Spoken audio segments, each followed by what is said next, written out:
Hormuz में British tanker पर हमले की भी खबर है। कतर से यूएई जा रहा था ब्रिटिश शिप, ईरान ने किया ब्रिटेन के टैंकर पर हमला। तो हॉर्मुज में ब्रिटिश टैंकर पर अटैक किया गया। यह भी जानकारी है कि कतर से यूएई की ओर यह ब्रिटिश शिप जा रहा था और इसी दौरान अटैक किया गया है।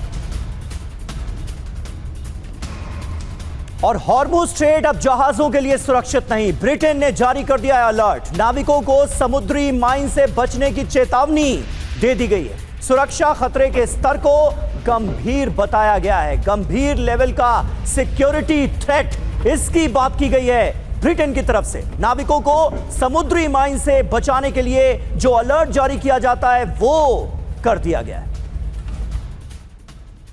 तो हॉर्मुज में फिर जंग भड़केगी, हालात तो ऐसे ही दिख रहे हैं। इन हमलों के आखिर मायने क्या हैं ये भी समझ लेते हैं। ईरान से एमओयू के बाद अमेरिका का हमला होता है। हॉर्मुज में ईरान की दादागिरी बर्दाश्त नहीं की जाएगी, ये बताने की कोशिश अमेरिका की तरफ से की गई है। पश्चिम एशिया को संदेश देने की भी कोशिश की गई है अपने डोमिनेंस को लेकर अमेरिका की तरफ से। घरेलू मोर्चे पर घिरे ट्रंप का विरोधियों को जवाब भी है।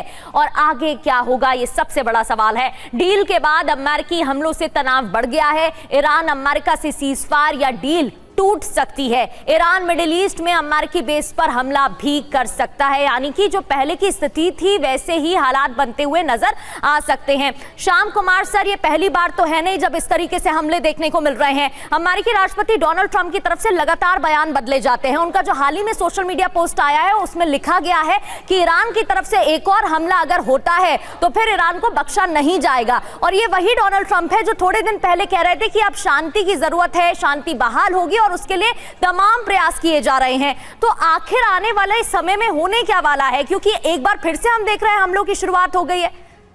प्रगति, होना कुछ नहीं है जिसकी परिकल्पना आपके स्टूडियो में मैंने कई बार कर दी, वो अब होने वाला है। आप समझ लीजिए, अगर वॉल पोस्ट पे आप हॉर्मुज एक बार दिखा देते, वरना मैं यहां फिर से बता दूं आपको, ये जो सारे अटैक्स होंगे ना, ये सदर्न फ्लैंक्स पे जो वर्चस्व ईरान के तरफ से अमेरिका की तरफ से दिखाया जा रहा है, जो उन्होंने क्लियर किया था ना पैसेज, ओमान की कोस्ट से हक करते हुए, ब्रिटेन का शिप हो, पनामा फ्लैग शिप हो, सिंगापुर बेस्ड शिप हो, ये सब मस्करेडिंग करके क्या ले जा रहे हैं, क्या ला रहे हैं। और इस रास्ते से ये अल्टरनेट रूट है, ये है आरजीसी का रूट और ये अल्टरनेट रूट है। यहां अटैक होंगे और यहां कभी युद्ध रुका ही नहीं, रात दिन लगातार माइन क्लियरेंसेस चल रही हैं। अटैक्स कहां हो रहे हैं? सारे नेवल फैसिलिटीज पे, कोस्टल रीजन्स पे। धीरे धीरे air defence system, drone, mine laying capacity को बंद किया जा रहा है। कैप्टन श्याम, अभी तनाव की सबसे बड़ी वजह आपको क्या नजर आ रही है? जो जानकारी सामने आई है वो तो यही है कि सिंगापुर का जहाज गुजर रहा था, ईरान ने उसे रोकने की कोशिश की, चेतावनी दी। मतलब सीधे ये थे कि अगर आप यहां से गुजरेंगे तो ईरान की इजाजत से गुजरेंगे, लेकिन ये नहीं हुआ। इसकी वजह से तनाव बढ़ा, फिर ईरान ने हमला किया, फिर अमेरिका ने जवाब दिया, फिर तो ये पूरी कहानी शुरू हो गई। तो दिक्कत सबसे बड़ी यही है या कुछ और है?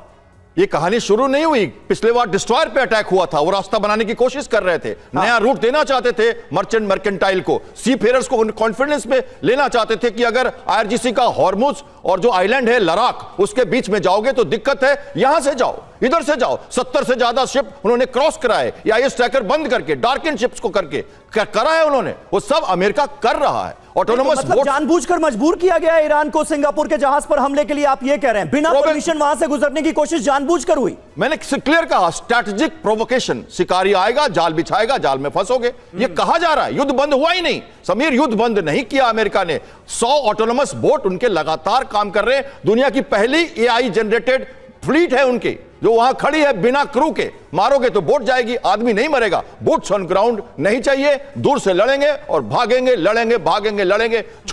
धीमा सहमा युद्ध, आराम से युद्ध, लगे रहो। जिसके पास सस्टेनेंस की कैपेसिटी है वो जीतेगा। यह है युद्ध की हालत। हलक में उतरता ही नहीं लोगों के, तोप नहीं चलती, बंदूक नहीं चलती, सुबह कुछ न्यूज नहीं आता, आपको लगता है युद्ध बंद हो गया। मैंने कभी नहीं माना, आर्टिकल्स लिखे और कहता रहा कि इस दिन होगा। अब ब्रिटिश के शिप्स, अमेरिकन शिप्स, ये सारे माइन स्वीपिंग करनी पड़ेगी उनको, कोई तरीका नहीं है। देखिए, एक बात मैं लास्ट में कह दूं आपको समीर, युद्ध में जो शिपिंग है, ऑयल की प्राइसेस सस्टेन नहीं कर पाएगी लोग, क्योंकि जब तक आप कॉन्फिडेंस नहीं देंगे, शायद हॉर्मुज खुल जाए, अमेरिका हट जाए, वो हट जाए, लेकिन माइन जो है उसका जो डेटरेंस है, जो डर है, आईएमओ के चीफ ने कह दिया हम इवैक्यूएट नहीं कराएंगे। आईएमओ सबसे बड़ी ऑर्गेनाइजेशन है और ईरान उसका मेंबर है, इसकी ब्रिटेन में मीटिंग हो चुकी है। तो ये सारी बातें समझनी पड़ेगी। ये मर्चेंट नेवी का अपना तरीका है काम करने का, और वो नहीं आएंगे, डर के मारे नहीं आएंगे। सैमुअल रॉबर्ट डूब चुका, धक्का लग चुका है 1988 में उसको। ऑपरेशन प्राइंग मैंटिस हम भूल नहीं सकते। कुवैती टैंकर को स्क्वाड करते हुए अमेरिकन डिस्ट्रॉयर टकराया था माइन से, यूनाइटेड नेशन में बात गई और तब धोया था अमेरिकन ईरानियन फ्लीट को नेवी ने। ये कैसे भूल सकते हैं? सारी चीजें यहां हो चुकी है उसी रास्ते। आप हमारे साथ देखिए, बहुत इंपॉर्टेंट बात आपने कही है हॉर्मुज स्ट्रेट को लेकर, और हॉर्मुज स्ट्रेट में कैसे ईरान को फंसाने की कोशिश हो रही है, जानबूझकर ऐसे जाल बिछाए जा रहे हैं जिसमें ईरान फंस जाए। ये बहुत महत्वपूर्ण बात आपने कही है।